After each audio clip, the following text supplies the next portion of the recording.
What's up? This is my page. I'm gonna talk whatever I want to talk about. It's early, I couldn't sleep, so I was like, hey, let's make a video. So I'm talking about all my investments I've made. So like when I went to high school, I had a dream to become like an elite bodybuilder, well, kind of fitness model thing. That never panned out. I mean, I can't say I really made optimal effort towards that goal. So I ended up going to college, didn't know what I was gonna do. I did general education. How I became a nurse is I went into school needing to make more money, so I became a nursing assistant. Worked in a nursing home, definitely did not want to be a nurse then. Then I went to the hospital, and then when I was in the hospital, one of the ICU nurses grabbed me and be like, do you want to see something cool? Do you want to see something intubated? I'm like, that's badass. I want to do that. So that's my inspirational story of why I became a nurse. Not any like kind of sob, like they took good care of my mother and everything. So then nursing school was hard. I started, I think in my early 20s. Then I pulled out to go to the military. Then I got back. I had relationship end in the military, so I came back home. Left the military. Thankfully didn't complete combat training, so it was a standard discharge. But going back, it was a blessing in disguise because I have a lot of respect for people who do the military. I passed all my graduation credentials the day I arrived, a physical aspect. And I had a high ASVAB score, so I'm sure I wouldn't have any difficulty passing the aptitude test. But I just didn't like being told what to do, where to go, when to go, and I feel like it would have limited my career because I got back in school, I kind of dropped out because I had ran out of money basically, and I finished my RN. From there, I started as an RN right before COVID. So I was an RN for like 2 months and COVID hit. I graduated that November and COVID hit. Worked my butt off, took double the patient loads, got a pizza for it. Great. And then this is not what I want to do. And I wanted to do something more in life. So I started looking into traveling. Not originally because I didn't know how much money you could make. Originally, I was trying to go to New York City, work in their ICU, and help out with the pandemic on the front line. Then I learned as a travel nurse, you gotta travel within your specialty area. You can't just jump specialties like that. So with that said, I moved from the hospital I was at to a SNF because all my manager could offer me was nights and rotating, and I was done with that shit. I'm pretty stand days right now, but I do evenings here and there.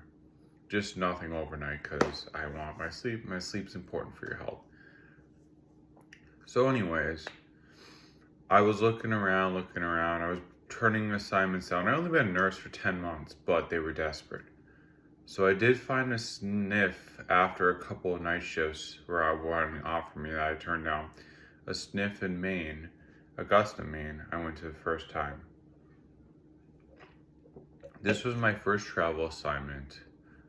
First time I could afford to live by my own.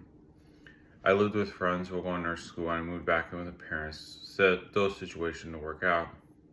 So this is the first time I'm living completely on my own. Don't know anyone, and like the drive, I was excited the whole time. Like, I mean, I honestly didn't understand how contracts work, but my recruiter was like, "You're gonna make a lot of money." I'm like, and I did. My first contract, I was only pulling home 1,700 a week, which isn't a lot to me now because I'm better at getting better contracts. But I was kind of lowballed. But I was a new traveler. Hey, in Minnesota, I was literally lucky. I was taking home like maybe no, not even a grand a week. So for me to go there and like take home 1,700 a week, that was insane for me. That was real money. And now, moving forward, I've been traveling for like 6 years. Now I'm consistently taking home 3,000 or more a week, depending on the rates, depending on the contracts, depending on if I work OT or not. A lot depends, but usually I'm about a quarter to, I've got all the way up to almost a half million a year as a travel nurse. Now if the pandemic hits, that'll be different. I'll be probably more of the $200 an hour instead of the $100 an hour. And then this is all pertinent to my investing career, because then when I was a Maine, I started to really be on TikTok more and see all these people making money online, other avenues, realizing I don't have to work my whole life. I can have an income stream that helps take care of me and the fact I don't have to work every day. So my first business I tried was e-commerce. I tried to do it by myself. Fail. And by the way, I'm 27 this. I graduated from nursing school at 26.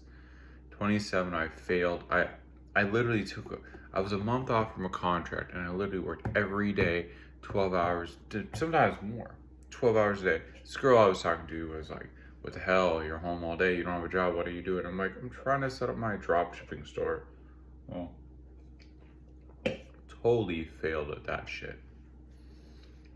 And then I got the idea, okay, let's hire someone on Fiverr or whatever the hell it's called. I did. He had good reviews.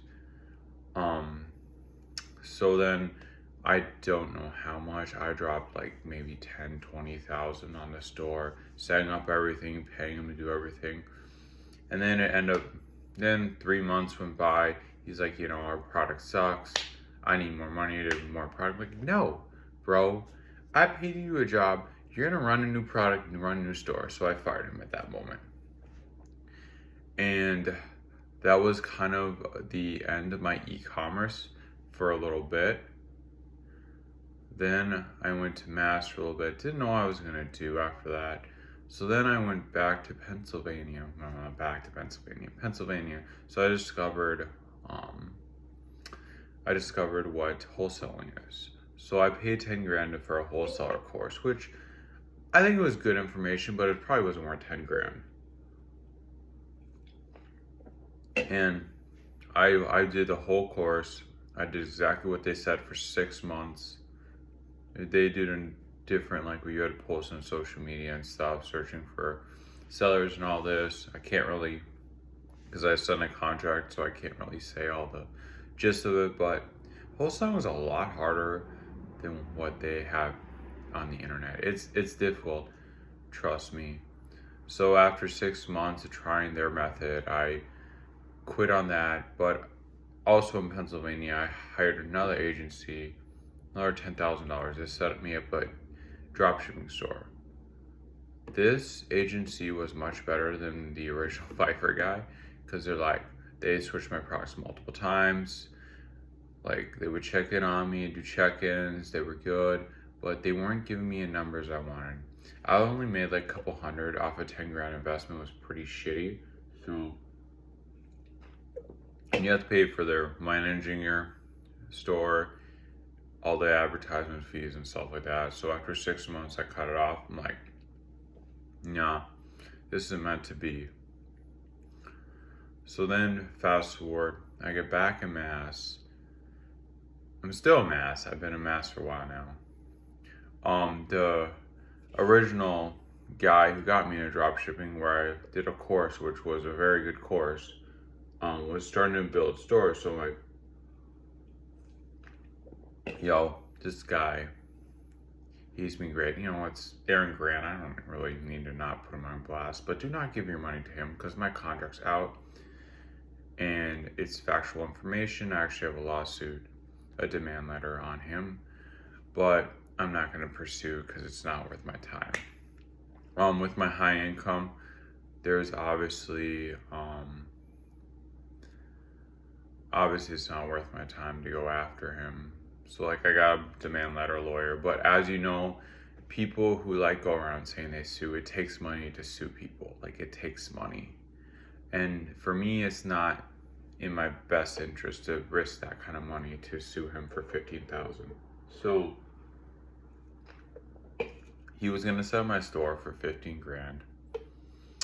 I sent him the cash and he ghosted me. I wired him the money, ghosts the shit out of me, months go by.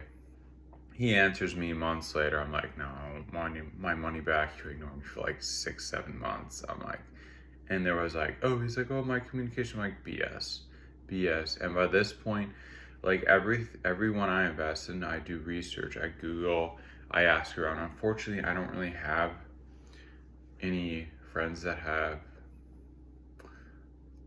the amount of money I have, so it's very hard for me to find a reliable source I can lean on. So I go on the internet, which it was nothing at the time, but at the time he screwed me over. I did find some Google searches that I did screw some other people over. So I'm like, okay, this is all factual information, by the way. And then I eventually got a lawyer, but I kind of let it go because he was admitting fault, so it was more thing. And my e-commerce journey ended.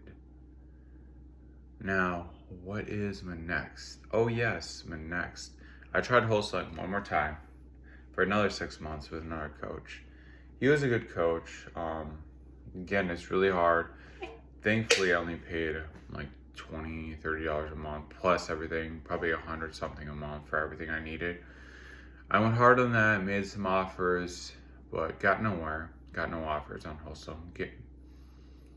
Then I wanted to jump in this Section 8 market. Oh, by the way, I did try to buy, what was a mess? I was going to buy a 6-unit commercial property. So, the commercial property, you know, was handed down, and it ended up being a piece of shit. Total piece of shit. I mean, I had my inspector look at it. He thought it was 100 grand. My realtor thought it'd be 100 grand. I thought it'd be 100 grand to fix up. You know, go figure. I didn't really trust my realtor because realtors are, they want to make money. But I hope one day I can find one I can trust. And my contractor, this is what I learned from real estate. Always send your contractor with your inspector because your inspector don't know shit. So my contractor looked at it. He's like, oh yeah, it's going to be $500,000 to fix up this property. I'm like, hell no, that'll take my margins. So I backed out of the deal. To this day, the salesperson, which I have to go back down to fucking Louisiana where I purchased it because I have no other choice but to fly down there, kept my security deposit. It's with the title company because I pulled out a deal, but he sold it to somebody else, but they are not willing to sign the not sales paperwork saying they're not going to sell to me, so they held my security deposit. So I'm annoyed about that. If I ever go down to Louisiana, I'll have to do that. And this lets you know, you get screwed over in business, you fail, you make mistakes. I made multiple mistakes. My next investment strategy was I was to start buying Section 8. It's by Section 8 Boss. I did research them heavily. They don't seem to have anything against them right now. I was going to buy one property with them. I have 10,000 holding of my first property right now. What they do is they help you source a property for a fee of $5,000. You can get 2 houses for, I think, what was it, $5,000 or 5,000? No. You can get 2 houses. You can have a finder's fee for 10,000 for 2, or 10,000 for 1, depending how many you buy. So you give them 5 to 10,000 to source these houses for you, and put them on a Section 8, send them with management, everything. They do everything for you. You can use your management company. Awesome, right? Because honestly, just having money to buy real estate doesn't mean you're gonna make money. As you can see from my commercial property investment, like I would have lost a shit ton of money. So if you don't find the right deal and you get a loan on the wrong property, you can be in financial hardship really quick and really easy, and you're putting a lot of risk for maybe only $100 of cash flow. So how these properties work is a good cash flow is $700 a month. So you put down, go DSR loan, so it doesn't go against your income, and then you'll be like $700 a month. But how you get this is you gotta stack them. So you need hundreds and hundreds of $1,000s to stick in this project. So if you don't have a lot of capital, it's a very long process. And I do have good capital, but still, like, it would take me years to get to the portfolio that I want. That's what comes to my next investment strategy. So during this, I'm like starting my coaching business. So I'm like, I need to increase my income. I do make hundreds of thousands, but what if I was making a couple 100,000 more a year on the side business or something? So I started my coaching business. Don't have any success with that, but I like doing it. I have a passion for it. And some great people said, stick with something you love and it'll be easier to stick with longer, which I love fitness coaching. So I love that. It's not really work to me. I do some of my friends for free, but right now I don't have any paying clientele. But yeah, I'm optimistic. I've only been trying for a few months. And my social media is getting better. My physique's getting better. I'll get more of a following and I'll blow up soon here.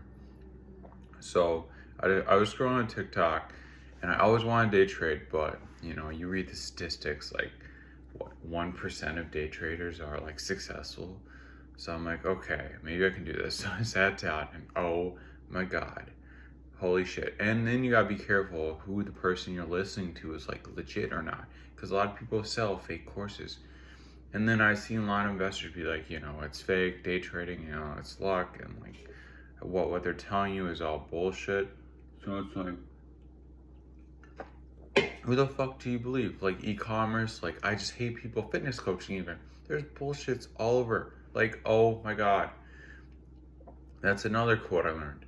Never ever think that people are gonna do the right thing, even in business, because people will literally screw people over.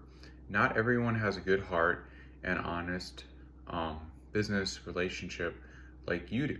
So never ever give someone the benefit of the doubt. So there's this new app. It's called Dub. It's been out for a year, but I only heard because scrolling on TikTok. See, TikTok gives me ideas. So how this app works is, and what I researched it, there's a featured article on Forbes.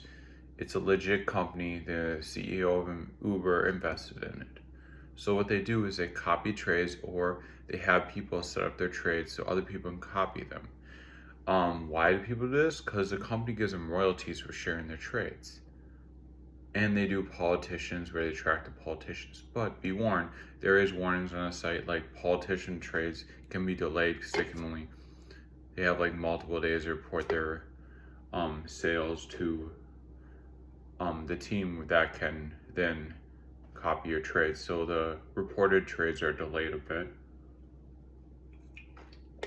But then I was like looking at some of these portfolios, and granted, I only been researching investing for a few months heavily. Well, I've been kind of for a few years off and on, but they usually like to see 5 years of like losses and gains to see how well you're doing. These portfolios have a year and a half, which a year and a half to me, that's a pretty significant time. If you're getting gains, like these portfolios are putting like 200, 400%. 400%. Even if I put it in real estate, I'm not gonna get 400% on real estate in a year and a half. And yes, these portfolios, especially the very profitable ones, are very volatile. They will go up and down. There are smaller companies that they're trying to get big gains on. There's some larger stable companies, but definitely be aware of that, and then continue to trade for you. So when they make adjustments to their trades, it'll trade for you. And like I said, the investor that I am copying actually sets up the apps. Then a Dub advisor is actually advising also. So you have like basically two traders looking out for you. So why I'm saying this is literally, the stock market is the only income where it provides no energy, no expenditure. You literally make money in your sleep. Yes, I try to keep up so I know like how the trade's going, and I'm try to stay educated, because never invest your money in something you don't understand. But the investor I'm copying, been doing it for 9 years. Who am I to say? I've been doing it for a few months. Why would I think I could outdo him? You know, I think very highly of myself, but I'm also realistic. So I'm like, I literally don't have to do any work, which is can be a trap, but like that's what investors do. I mean, they sit there and make investing, and like bank firms, like some people can beat the S&P 500. Some people's like just throw an S&P 5 10%. Bro, no. I'd rather take more risks. So right now, I'm funneling all my money in this account. All my money. It is. I started putting money in at the end of August, and I already have 19 grand in there. And I'm putting another 4,000 this month. So I'll have 23, 24, 24,000 probably in it in just 4 months time of money I would have been putting in properties. And this account is going to blow up. Like, I could not touch it. And honestly, if it keeps going and projected, it'd be millions of dollars within like probably a couple of years time. So again, if it keeps going projected, a year and a half isn't really the best like length time. Usually you want 5 years, but I have faith in this app. I did research in this investor. What they do is they verify that the trades are legit, that they're actually putting money in these trades. And then I believe that they even probably run their own accounts because this guy sets up his own account and probably does the trades. But there's also a dub advisor watching him. It's kind of a new thing, and it's like, it's a brilliant idea. The CEO of Uber, I wish I would have thought of this shit, is invested in. So obviously, if $1 billion CEO is invested in this company, it's a good idea. He sees the practicality of it. And the thing that gets me is people will say, there's a saying, real estate makes millionaires, but stock market makes billionaires. Think of all these people in the stock market. There's politicians out there, and I want to be in politics one day. I will be in politics one day. There's these politicians out here that literally trade for a day and make $500 million because they know the businesses they have. I mean, insider trading is illegal, but sometimes inside information that you do get is legal. Like I heard of people doing crazy shit like taking helicopters and seeing how much oil is in the oil reserve and then judging their trades on that. That shit, I'm pretty sure is legal. It's not like they're telling you shit that nobody else knows. I mean, you just have the means to get the information, right? So I do believe that this is going to be my thing. I'm still going to work on fitness coaching because I love that. And I'm trying to increase my active income even more. I'm still on a travel nurse assignment. And, hospital's been like, I was going to leave the hospital mat now, but I love it. It's like not even work to me. It's fun here. It's like very chill. I like my apartment. I'm not in boonies in the middle of nowhere. I'm actually in a city in New York, so it's pretty good. But I definitely think that this, and like I'm still gonna try fitness coaching because I love doing it. I want to increase my active income and I want to have purpose in my life. I want to change people's lives. But this investing strategy, I'm just gonna keep pumping money in these accounts because I know it's gonna blow up. It's fluctuating now. I'm like down like $1,500, but I don't freak out about that. It's gonna come up. It's gonna come up. And if you're a trader, especially a high risk trader, like you're doing riskier accounts, the market's gonna fluctuate. Something that I learned, don't think you lost the 1,500. Your stocks are just worth less money now. The market could come back up and they'd be worth more. And this is a truly close to passive income as you can get because someone's trading for me on the account while I sleep. I literally make money in my sleep. And I'm telling you, 400% in a year and a half, there's not even a business could do that for you. Because even if I buy a business that's, say I buy $1 million business, on an SBA loan, you can put as little as $100,000. But don't put $100,000 and take all your money and have nothing because $1 million business is going to be a lot. And if that business, say that business does $1 million, which is crazy. I mean, maybe half that, but say it does crazy, $1 million. So and you take over. It's already a set of business, and everything goes perfect this year, and you're taking a $500,000 risk. Not to, nonetheless, if it doesn't work out, it is a business, but you're taking a huge risk. You have $500,000, right? And then you make a million. So so the initial investment is 500, so you doubled your money.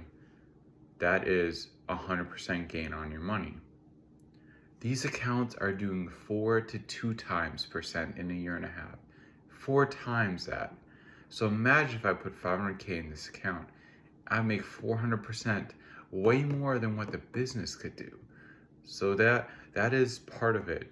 And you do actually own something because you own part of a company. So you are actually a business owner without the logistics of the day-to-day operations and less risk. Because unless you're using credit to put in your portfolio, which I'm not gonna do because like that's even more risk. Because this money, I have emergency funds set up. I have plenty of capital, liquid that I need in case of emergencies. 'Cause my job can be sporadic. I can lose a contract or get canceled or something like that, or have time off. So it'd be very sporadic. So I have enough initial like money to be safe for a while, at least 6 months, probably more. Um, so yeah, I'm just dumping all my free cash in this. I'm gonna build and build and build, and just watch it build, not touch it. Then later, when it gets to the millions, I'm gonna borrow against it. So why would you borrow against it? One, you can keep it compounding for years and years. So you never touch it, keeps compounding, building your wealth. Banks will offer you rates if you have a significant amount of cash at a low interest rate. Like I have to see with when my portfolio gets to that. But like a 1 to 2%. Again, this is just what I read. I don't have experience after my bank. When it's to a certain point, I'll talk to them. But you can borrow money against it at 1 to 2% interest rate, which like I even hear like things like they don't even care if you pay it back because they literally have your stock portfolio as collateral. I mean, even if you die and you borrow a million off a $10 million portfolio, and then they can seize the million, I mean, would they care? I mean, you have plenty of money to cover. So buy this, you can get a low interest rate, you can have your lifestyle, your money can continue to compound, and it's great. It's great. It's definitely eye-opening how like people think. Like you gotta think like bigger. Like people think, oh, this feels unrealistic. Like you're gonna make millions by just putting money in the stock market. Yeah, people do it all the time. Elon Musk, very extreme, but when he sold freaking PayPal, he got hundreds of millions of dollars. And why did he get billions? Because he put $100 million into Tesla and SpaceX in the stock market. And it really paid off to hundreds and hundreds of billions. So who to say I can't put thousands and turn into millions if he can put millions and turn into billions? Eventually I'll get to the billions part. But first you gotta get to the millions.